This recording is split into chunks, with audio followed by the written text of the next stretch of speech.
안녕하세요. 박자 목사입니다. 10월 첫째 주부터는, 그러니까 다음 주죠. 우리가 지금 오늘이 9월 27일이니까요. 10월 첫째 주부터는 정부 방역 지침에 따라서 모여서 예배를 드릴 수 있을 것 같습니다. 추석 명절이 중요할 것 같아요. 서로가 좀 조심을 해서 코로나 문제들이 100명 이하로 떨어져 있고, 그래서 교회들이 같이 모여서 예배할 수 있었으면 좋겠습니다. 오늘 본문은요, 마가복음 6장 45절부터 52절까지 말씀입니다. 본문 같이 한번 읽어볼까요? 예수께서 즉시 제자들을 재촉하사 자기가 무리를 보내는 동안에 배 타고 앞서 건너편 벳세다로 가게 하시고 무리를 작별하신 후에 기도하러 산으로 가시니라. 저물매에 배는 바다 가운데 있고 예수께서는 홀로 무태에 계시다가 바람이 거스름으로 제자들이 힘겹게 노젓는 것을 보시고 밤 사경쯤에 바다 위로 걸어서 그들에게 오사 지나가려고 하심에 제자들이 그가 바다 위로 걸어오심을 보고 유령인가 하여 소리 지르니 그들이 다 예수를 보고 놀람이라. 이에 예수께서 곧 그들에게 말씀하여 이르시되 안심하라 내니 두려워하지 말라 하시고 배에 올라 그들에게 가시니 바람이 그치는지라. 제자들이 마음이 심히 놀라니 이는 그들이 그 떡 떼시던 일을 깨닫지 못하고 도리어 그 마음이 둔하여 졌음이로라. 아멘. 먼저 오늘 본문 배경 같이 한번 생각해 볼게요. 장소적인 배경은요, 47절에 보면 바다 가운데입니다. 그리고 시간적인 배경은 45절에 보면 즉시라는 표현이 있는데요. 압달락이 끝나고 즉시입니다. 압달락이 어떤 사건이 있었죠? 우리가 지난주에 살펴보았던 오병이어의 사건이 있었습니다. 그러니까 오병이어의 사건이 끝나고 즉시 시간적인 배경입니다. 등장인물은요, 예수님, 제자들, 무리가 있죠. 그래서 오늘 본문은 이런 말씀이에요. 오병이어 사건이 끝나고 즉시 바다 위에서 예수님과 제자들 사이에 있었던 사건, 그게 오늘 본문의 배경입니다. 언제요? 오병이어의 기적이 끝나고 즉시 어디서요? 바다 위에서. 누가요? 예수님과 제자들 사이에 있었던 사건, 그게 오늘 본문의 배경인데요.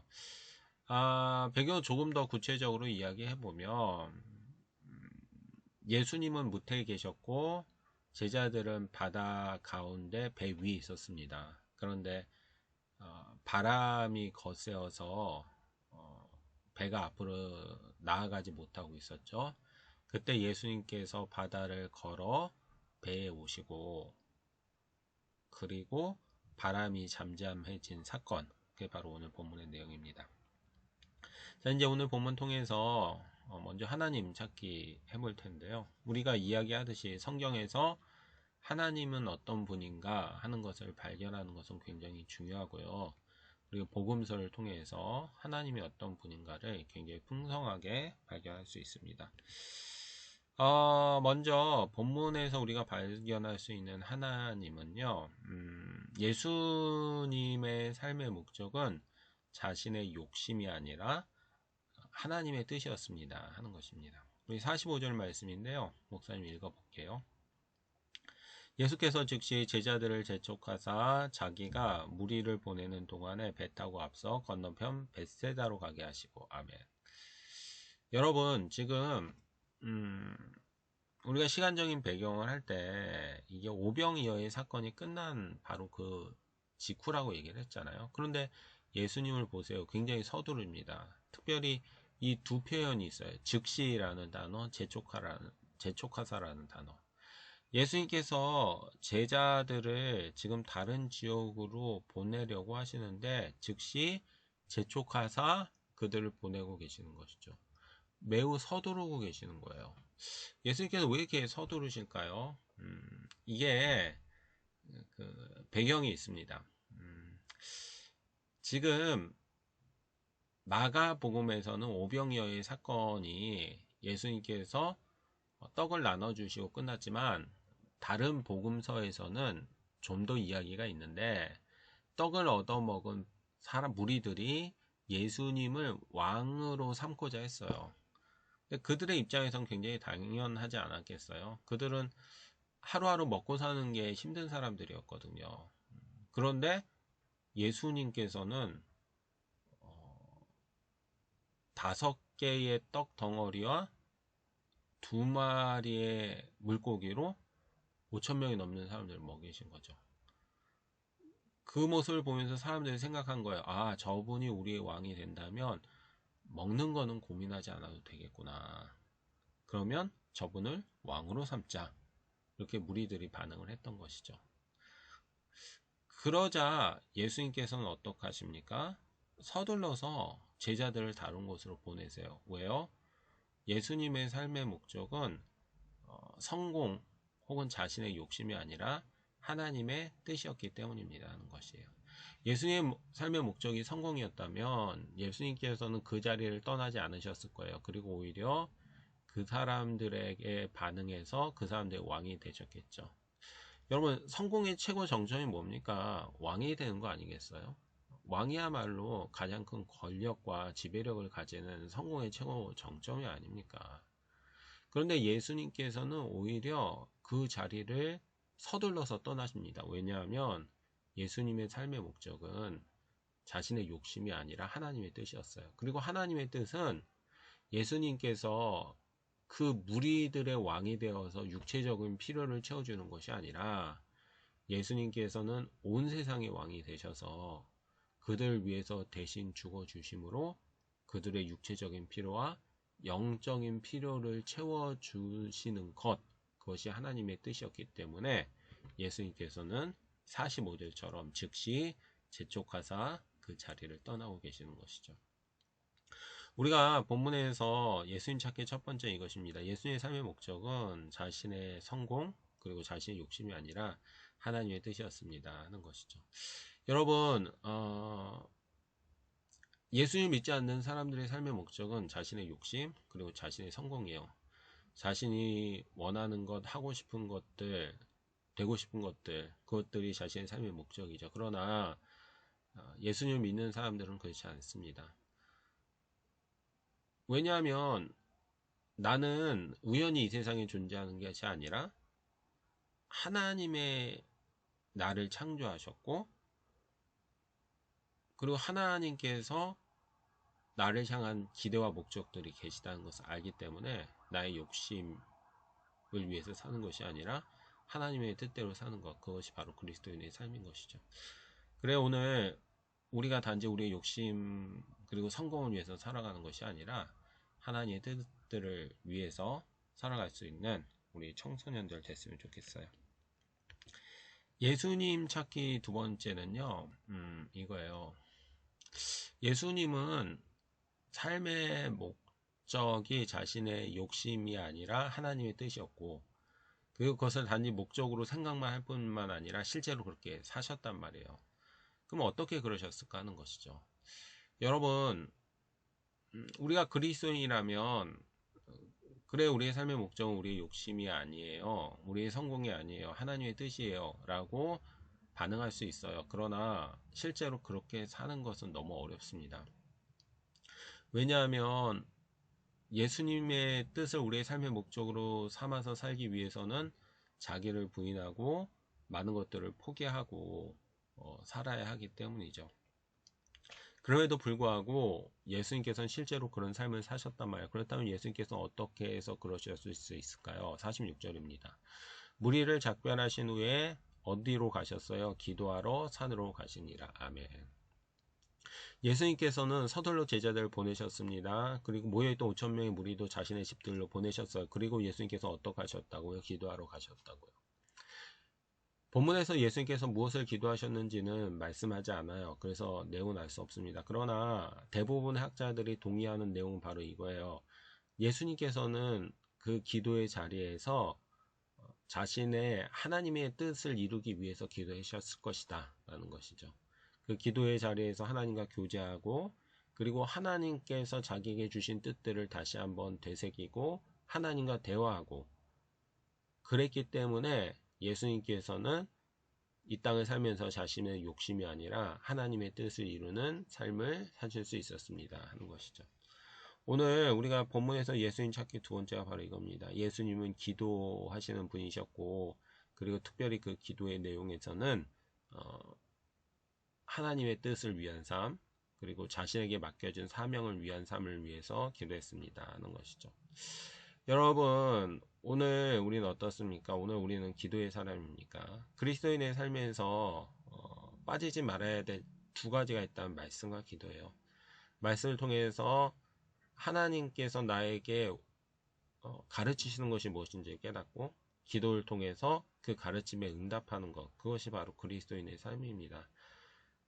우리가 기도하지 않고 신앙생활을 할 수 있어요. 그러나 기도하지 않고 하나님과 가까워질 수 없습니다. 기도하지 않고 우리의 신앙이 성장할 수 없어요.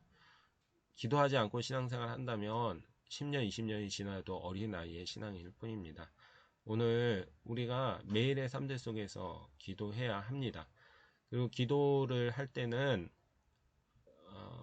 양보다는 빈도가 훨씬 중요한 것 같아요. 한 번에 몇 시간씩 기도하는 것도 좋겠지만, 그것보다는 비록 짧은 시간이라지만 할지라도 매일매일 잊지 않고 기도하는 것, 그것이 처음에 기도를 할 때 가장 중요한 것 같아요.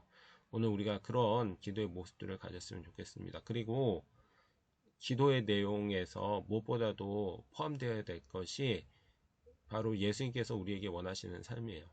예수님, 제 삶에서 예수님의 뜻들이 이루어지길 원합니다. 제가 이 세상을 살면서 저의 욕심, 나의 성공만을 위해서 살아가는 인생이 아니라 예수님의 뜻들을 이루면서 예수님께서 원하시는 삶을 살 수 있도록 도와주세요. 이렇게 우리가 기도할 때 자신의 욕심이 아니라 하나님의 뜻들을 따라서 살아갈 수 있는 사람 될 수 있습니다. 오늘 우리 청소년들, 우리의 기도가 얼마나 중요한지를 알고 매일 기도하고, 그리고 그 기도의 내용들 속에서 하나님의 뜻들을 위해서 기도함으로써 이 세상을 자신의 욕심이 아니라 하나님의 뜻들을 위해서 살아갈 수 있는 우리 청소년들 될 수 있기를 바라겠습니다. 하나님 찾기 세 번째인데요. 하나님께서는 어려움에 있는 제자들을 돌보시는 분이십니다 하는 거예요. 48절 말씀인데요. 바람이 거스림으로 제자들이 힘겹게 노젓는 것을 보시고 반사경쯤에 바다 위로 걸어서 그들에게 오사 지나가려고 하시매. 아멘. 여러분, 그 제자들은 배 위에 있었거든요. 근데 바람이 거스르고 있었어요. 맞바람이 불고 있었다는 얘기죠. 그러자 제자들이 힘겹게 노를 젓고 있었어요. 그렇잖아요. 바람이 뒤에서 불어야 노를 저을 때 배가 쉽게 나아갈 텐데, 바람이 반대로 부니까 노를 저어도 배가 나아가지 못하는 것이죠. 그 예수님께서는 이 제자들의 모습을 보고 계셨어요. 그때 예수님께서 어떻게 하셨습니까? 48절에 하반절에 보면 그들에게 오사 지나가려고 하시매. 무슨 말이에요? 이렇게 힘들게 노를 젓고 있지만 앞으로 나가지 못하는 제자들을 보고 예수님께서는 그들에게 오셨다는 것이죠. 그리고 예수님께서 배에 오르자 바람이 그쳤다고 51절에서는 말씀하고 계십니다. 예수님 찾기 세 번째요. 예수님은 어떤 분이에요? 그의 제자들이 어려움에 있을 때 다가와서 그들과 함께 도와주시는 분입니다 하는 것입니다. 여러분, 오늘 우리의 삶들이 어쩌면 바닷가에서 맞바람을 맞으면서 노를 짓고 있는 제자들의 모습과 동일할 수 있어요. 제자들은 건너가야 돼요. 그래서 열심히 노를 젓습니다. 그런데 맞바람이 치니까 진전이 없는 것이죠. 우리도 우리의 인생의 바다를 건너가기 위해서 나만의 인생이라는 배를 열심히 짓고 있지만 삶의 여러 가지 문제들이 맞바람처럼 우리에게 와서 우리의 삶의 진보들이 없는 것처럼 느껴질 때가 있단 말이에요. 때로는 여러분들이 열심히 공부하지만 성적이 오르지 못하는 것처럼 느껴질 때가 있는 것이고, 때로는 여러분들이 어떤 관계 문제들을 회복하고 싶어 하지만, 그리고 노력하지만 회복되지 않는 것처럼 느껴질 때가 있단 말이죠. 그때 우리가 기억해야 될 것이 무엇입니까? 제자들에게 오셔서 그 배에 타시고 바람을 멈추셨던 예수님이에요. 아, 내가 아무리 노를 저어도 앞으로 갈 수 없겠구나 처럼 느껴질 때 사람은 포기할 수밖에 없습니다. 그러나 그때 우리가 예수님을 기억해야 된다는 것이죠. 여러분, 예수님은 우리를 보고 계세요. 그리고 예수님은 우리와 함께 하실 마음이 있습니다. 단지 그것이 언제일지는 모를 뿐인 것이죠. 그러므로 오늘 우리는 우리의 자리들 속에서 최선을 다해야 돼요. 그러면 우리는 언제인지 알 수 없지만 예수님께서 원하시는 그때에 오셔서 우리의 삶들을 회복시키실 것입니다. 오늘 예수님께서는 그 제자들을 도우시는 분인 줄 알고 우리가 그분을 신뢰할 수 있는 저와 여러분 될 수 있었으면 좋겠습니다. 이제 다음으로 본문에서 사람 찾기 한번 해볼게요. 오늘 본문에서는요, 따라야 할 모범은 없고요, 따르지 말아야 될 부정적인 제자들의 모습이 있습니다. 오늘 우리가 본문에서 따르지 말아야 될 모범은요, 반복해서 기적을 경험하지만 예수님을 온전하게 신뢰하지 못하는 제자들의 모습입니다. 51절 말씀인데 한번 읽어볼게요. 배에 올라 그들에게 가시니 바람이 그치는지라 제자들이 마음에 심히 놀라니. 아멘. 여러분, 예수님께서 바다 위를 걸어 오셨어요. 그리고는 배에 올랐습니다. 그러자 바람이 거쳤어요. 그때 제자들의 반응이 무엇입니까? 제자들이 마음이 심히 놀랐다, 이렇게 이야기를 합니다. 그럼 제자들이 왜 놀랐을까요? 52절에서 제자들이 놀란 이유에 대해서 설명합니다. 이는 왜냐하면이에요. 왜냐하면 그들이 그 떡 떼시던 일을 깨닫지 못하고 도리어 마음이 둔하여졌기 때문입니다. 이런 말씀이에요. 오병이어의 사건을 통해서 예수님께서는 기적을 보여주셨고, 그리고 예수님께서는 하나님 되심, 신성을 가지신 분임을 제자들에게 보여주셨어요.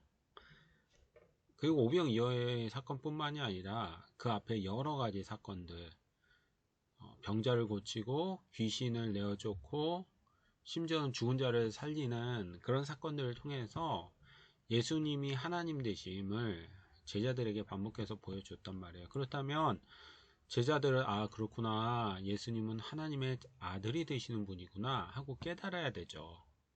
만약에 예수님이 하나님의 자녀가 되셨다는 것을 분명히 제자들이 깨닫고 있다면 예수님께서 바다 위를 걸어오셨을 때 특별한 일이지만 지금처럼 놀라지는 않았을 거라는 거예요. 그런데 제자들은 예수님께서 행하시는 기적들을 반복해서 봄에도 불구하고 예수님이 하나님의 아들이라는 걸 여전히 깨닫지 못하는 거예요.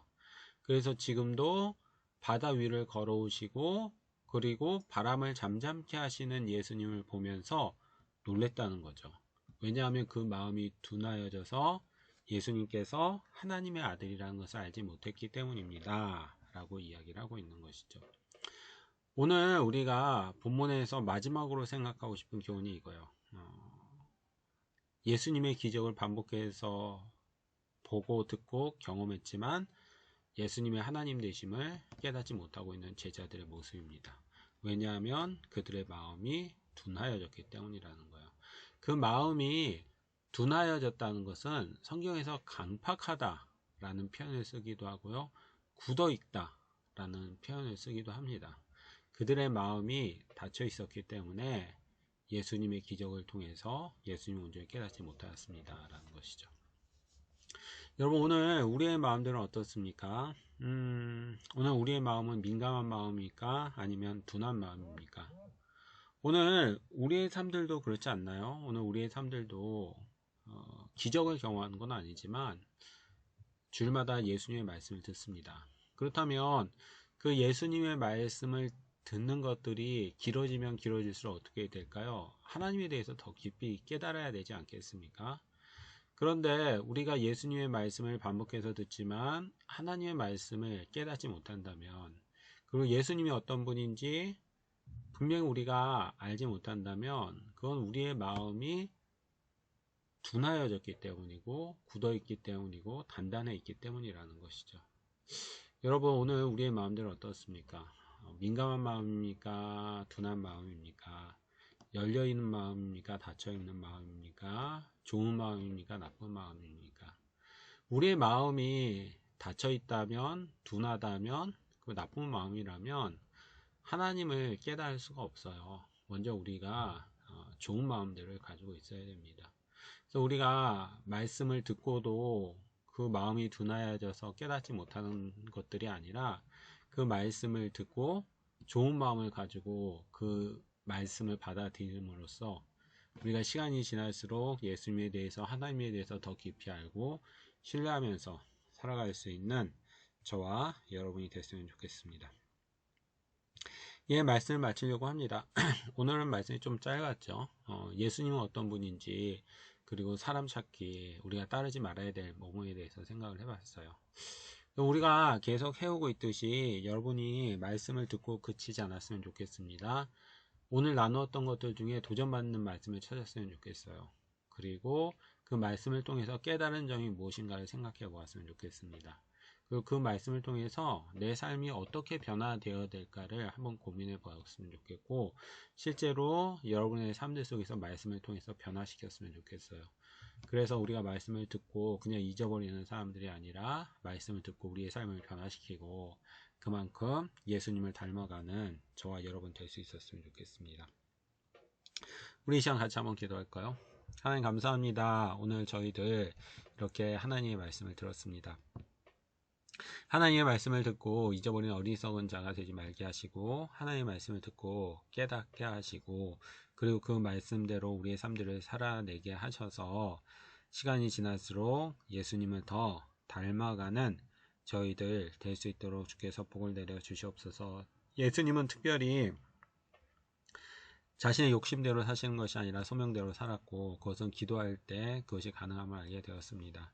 하나님, 오늘 저희들이 그냥 살아가는 것이나 우리의 욕심대로 살아가는 것이 아니라 하나님의 뜻들을 위해서 살게 하시고 기도함으로써 그것들 우리의 삶들 속에서 이루어질 수 있도록 주께서 복을 내려 주시옵소서. 이제 명절이 다가옵니다. 하나님, 우리 명절이 되었지만 여러 가지 상황들 속에서 우리 친척들을 만나지는 못합니다. 그러나 이 명절들을 통해서 또 서로 연락하게 하시고 주 안에서 또 믿음 안에서 친척들 안에서 서로 잘 교제하는 일들 일어날 수 있도록 주께서 복을 내려 주시옵소서. 감사합니다. 모든 말씀 예수님의 이름으로 기도드렸습니다. 아멘.